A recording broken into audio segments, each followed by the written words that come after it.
دغه ثواب چې دی دا د هر چا په نصیب کې. السلام علیکم ورحمت الله وبرکاته. سلام اچول او اخیستل دا هم نیکیو کې ساتي. الله دې د دې دا صدقه قبوله کړي. بیا ځای چې دی د الله تعالی کور وي په ځمکو کې پاکه ځمکه د الله تعالی کور دی او پاکه بهترینه پاکه ځمکه چې ده هغه د الله تعالی عبادت خانه ده. د دې ماجد ته او د دې ستونزې ووایه مشکلات ووایه ولې داسې پاتې دی په څه وجه؟ نو دلته بیا مونږ دغه اوبو ته مونږ لاسرسی د جومات هم نشته او تقریبا دې څلوېښت کور یو دی د صحي اوبو ته لاسرسی نه لري. پاکې اوبه پاکې اوبو واقع چې زه دلته راتللم ډېرې خرابې اوبه ډنډوالې اوبه غټه ستونزه ده.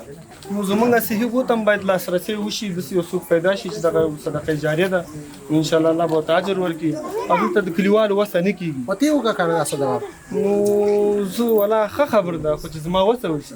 قدرمنو هېوادوالو واقع د دې مشرانو د دې ځوانانو خبرې تاسو واورېدلې چې دلته د صحي اوبو مشکل دی د پاکو اوبو مشکل دی. راځئ په دې کاروان کې له موږ سره برخه واخلئ. داسې ډېری ځایونه د صحي اوبو څخه بې برخې دي.